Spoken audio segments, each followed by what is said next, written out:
થશે।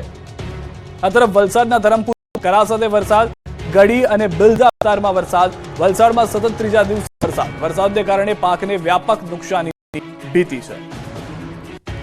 કોટના ગ્રામ્ય વિસ્તારમાં વાતાવરણમાં પલટો આવ્યો, અચાનક શરૂ થયો છે। કોટડા સાંગાણી પંથકમાં અસહ્ય બફારાથી લોકોને રાહત મળી છે। કોટડા સાંગાણીમાં ભારે પવન સાથે મિની વાવાઝોડાનો માહોલ સર્જાયો છે। અહીંયા પણ અમરેલી વાળી છે, માણેકવાડા, રાજગઢ, માંડવા, વડિયા સહિતના ગામોમાં વરસાદને લઈને ખેડૂતોમાં ચિંતાનું મોજું છે તે જોવા મળી રહ્યું છે। કોટડા સાંગાણીના દ્રશ્યો કે જ્યાં આગળ કરા સાથે વરસાદ થઈ રહ્યો છે, અનેક વિસ્તારો કે જ્યાં આગળ મોટા મોટા કરા પડ્યા છે અને વાવાઝોડા સાથેનો વરસાદ જોવા મળી રહ્યો છે। પવનની ગતિ ખૂબ જ વધારે હોય તેવું પણ સ્થાનિકો જણાવી રહ્યા છે। તો રાજકોટના જ વધુ એક વિસ્તારની વાત કરીએ, ગોંડલ પંથકમાં પણ વાતાવરણમાં પલટો આવ્યો છે। વાદળછાયા વાતાવરણની વચ્ચે સર્જાયો છે મિની વાવાઝોડા। તાલુકાના નરેડી, શ્રીનાથગઢ, મોવિયા સહિતના ગામોમાં ફૂંકાયો છે ભારે પવન। દ્રશ્યો આપ જોઈ રહ્યા છો, ભારે પવન સાથેનો આ વરસાદ જોવા મળી રહ્યો છે। એક તરફ ધોધમાર વરસાદ સહન કરી રહ્યા છે સ્થાનિકો, ખેડૂતો, ખેતીનો પાક, બીજી તરફ આ ધોધમાર વરસાદ, ભારે પવન લઈને કનેક્શન ને અસર થઈ રહી, વૃક્ષો ધરાશાયી થઈ રહ્યા છે। અંબાજી ડાંગમાં જોરદાર વરસાદ ખાબક્યો, સૌરાષ્ટ્રમાં વરસાદી માહોલ જામ્યો। યાત્રાધામ અંબાજીમાં પણ વીજળીના જોરદાર કડાકા ભડાકા સાથે ફરી વરસાદે પધરામણી કરી। ચોમાસા પહેલા જાણે કે મેઘરાજા મન મૂકીને વરસવા ઉતાવળા બન્યા। વરસાદે એટલો અંધાધાર ખાબક્યો કે અંબાજીના રસ્તા પર સૈલાબ જેવી સ્થિતિ સર્જાઈ। પાણી ભરાતા કેટલાક વિસ્તારોમાં વાહન ચાલકો અટવાયા। વરસાદનું જોર વધતા અંબાજી નીચાણવાળી વિસ્તારોની અંદર પાણી ભરાવાની શરૂઆત થઈ ગઈ। પ્રી મોન્સૂન એક્ટિવિટીના ભાગરૂપે પડી રહેલો આ વરસાદ ખેડૂતોને રડાવી પણ રહ્યો છે, કારણ કે આ વિસ્તારમાં હાલ બાજરી, અડદ, મગ, તલ સહિતના પાકોનું વાવેતર થયેલું છે, જેમાં નુકસાનીની આશંકા છે। દક્ષિણ ગુજરાતમાં ચોમાસું બેસી ગયું હોય એમ સતત ત્રીજા દિવસે વરસાદ ખાબક્યો। ડાંગના આહવામાં જોરદાર પવન સાથે વરસાદ વરસ્યો।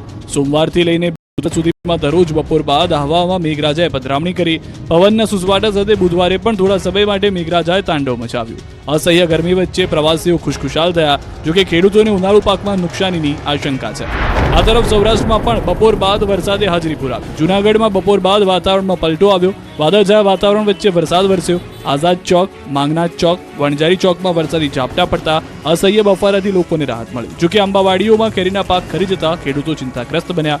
પોરબંદર જિલ્લામાં પણ વરસાદી માહોલ જામ્યો। નાગકા, રામવાવ, બગવદર ગામે પવન સાથે વરસાદી માહોલ જોવા મળ્યો। પોરબંદરના ગ્રામ્ય વિસ્તારોમાં વરસાદ ખાબકતા ખેડૂતોના ઉનાળુ પાક પર મોટી આફત આવી પડી। રણ પ્રદેશ કચ્છમાં પણ ચોમાસું જામ્યું હોય એવા દ્રશ્યો સર્જાયા। સતત ત્રીજા દિવસે કચ્છના કેટલાય વિસ્તારોમાં વરસાદી ઝાપટા ભીંજાઈ ગયા હતા। ભચાઉ, અબડાસા, નખત્રાણામાં વીજળીના ભડાકા સાથે વરસાદ ખાબક્યો। આ તરફ અંબાજીમાં વરસાદી માહોલ છવાયો। ધીમી ધારે વરસાદ વરસતા અંબાજીમાં યાત્રિકો ભીંજાયા। ભીષણ ગરમી વચ્ચે આકાશમાંથી અમી છાંટા વરસતા અંબાજી આવેલા ભક્તો ભીંજાયા। સવારથી જ અંબાજીમાં વરસાદી વાદળો ઘેરાયા હતા। બપોર બાદ આ વાદળો વરસાદ બનીને વરસ્યા। 2 થી 3 દિવસથી અંબાજી પંથકમાં વાદળછાયું વાતાવરણ હતું, ત્યારે આજે વરસાદ વરસતા લોકોને કાળઝાળ ગરમીમાંથી રાહત મળી।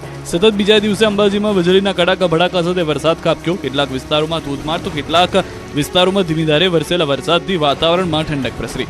જોકે વરસાદથી ખેડૂતોની ઊંઘ હરામ થઈ ગઈ, કેમ કે ઉનાળુ પાક પર આકાશી આફત વરસતા ખેડૂતોને નુકસાની સહન કરવી પડે તેવી પરિસ્થિતિ છે। બાજરી, અડદ, મગ, તલ સહિતના પાકને નુકસાનની ભીતિ છે। ભર ઉનાળે વરસેલા વરસાદે ડાંગ જિલ્લા જાણે કે ચોમાસાની યાદ અપાવી દીધી। કેટલાય દિવસોથી ડાંગમાં વરસાદી માહોલ સર્જાયેલો છે। બપોર બાદ કાળા ડિબાંગ વાદળો આવી ચડ્યા અને સાંજ પડતા તો ચોમાસા જેવો વરસાદ વરસ્યો। ધીમી ધારે વરસાદ વરસતા લોકોને ભીષણ ગરમીથી રાહત મળી। ભારે બફારા બાદ સાપુતારા અને આસપાસના વિસ્તારોમાં વરસાદી માહોલ સર્જાયો। ગુજરાતમાં માત્ર ગિરિમથક સાપુતારામાં વરસતા વાતાવરણ ખુશનુમા બની ગયું। અતિશય ગરમીમાં વરસાદ પડતા વાતાવરણમાં ઠંડક પ્રસરી। જોકે ડાંગર, વરાઈ, નાગલી જેવા પાકોને નુકસાન થવાની ખેડૂતોમાં ભીતિ છે।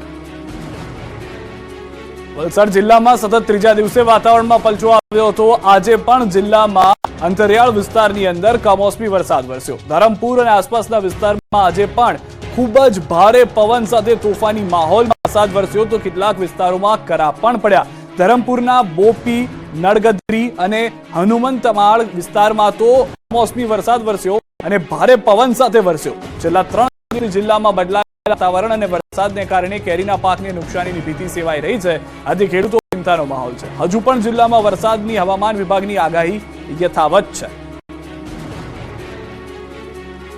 આ તરફ અમરેલીથી વધુ એક મહત્વના સમાચાર. અમરેલી લાઠીના અંબરડીમાં ફૂંકાયો ભારે પવન. આ દ્રશ્યો આપ જોઈ રહ્યા છો. વંટોળિયું જોવા મળ્યું છે અમરેલીમાં. ધૂળની ડમરીઓ ઉડતા સ્થાનિકો મુશ્કેલીમાં મુકાઈ ગયા છે. આ પહેલા અમરેલીના કેટલાક બાબરા સહિતના વિસ્તારો એવા છે કે જ્યાં આગળ વાવાઝોડા સાથે પવન જોવા મળ્યો છે અને અહીંયા આગળ રેતીલું તોફાન આવી ગયું હોય તે પ્રમાણે વંટોળિયું જોવા મળ્યું છે. વાવાઝોડું તેની સાથે સાથે વીજળી.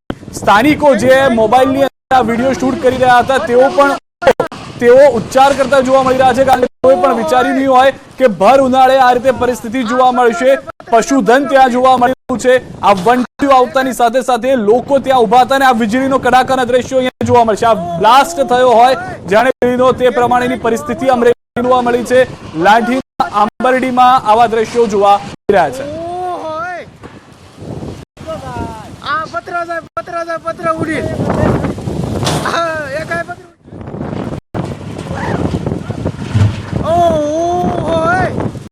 કેવી લાઈટ ઓળા મકાન ઉડી ગયું. પતરા ઉડી પતરા.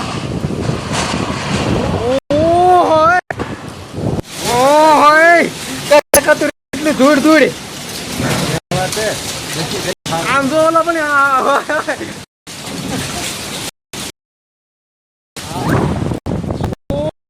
આને વિટોળવા કહેવાય કઈ.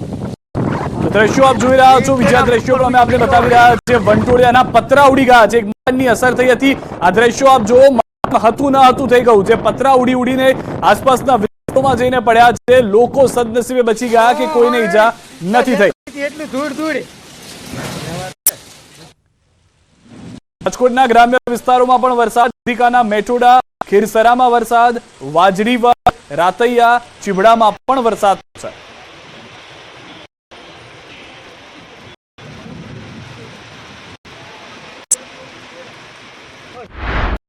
વરસાદ બાદ હવે હીટવેવ સહન તૈયાર રહેજો. વરસાદ અને ભીષણ ગરમી હવે અંગે હવામાન વિભાગે સંકેત આપ્યા છે. હવામાન વિભાગે કરી મોટી આગાહી. રાજ્યમાં કેવડા વાતાવરણનો માર. ક્યાંક વરસાદ તો ક્યાંક ભીષણ ગરમી. રાજ્યના કેટલાક વિસ્તારોમાં આગામી 2 દિવસ સામાન્ય વરસાદની આગાહી કરવામાં આવી છે. અમદાવાદ, ગાંધીનગર, સાબરકાંઠા, ખેડા, અરવલ્લી, પંચમહાલ, મહીસાગર, છોટાઉદેપુર थंडरस्टॉर्म से बरसात वरसी सके से. गुजरात रीजन में आइसोलेटेड प्लेसेस पे लाइट रेन होने का पूर्वानुमान है और उसके बाद ड्राई वेदर प्रिवेल करेगा गुजरात और सौराष्ट्र दोनों रीजन में. और आज के लिए जो आइसोलेटेड प्लेस पे लाइट रेन होने का पूर्वानुमान दिया गया है साबरकांठा, अरावली, महिसागर, छोटा उदयपुर, पंचमहल, खेड़ा, अहमदाबाद और गांधीनगर. और लाइट रेन के साथ साथ थंडरस्टॉर्म भी आइसोलेटेड प्लेसेस पे होंगे. માત્ર વરસાદ રૂપી આફત જ નહીં પરંતુ આકાશમાંથી આગળ પણ વરસશે. હવામાન વિભાગે આગામી 3 દિવસ હીટ વેવની આગાહી કરી છે. એટલે થોડા દિવસ ઠંડક બાદ લોકોને ફરી કાળઝાળ ગરમી સહન કરવી પડશે. આગામી 5 દિવસ દરિયાકાંઠા વિસ્તારમાં ભેજવાળા અને ગરમ પવન ફૂંકાશે. तो हीट वेव आज कल और परसों डे 1, डे 2, डे 3 के लिए गुजरात रीजन में वलसाड़ और सूरत के लिए हीट वेव की वार्निंग दी गई है.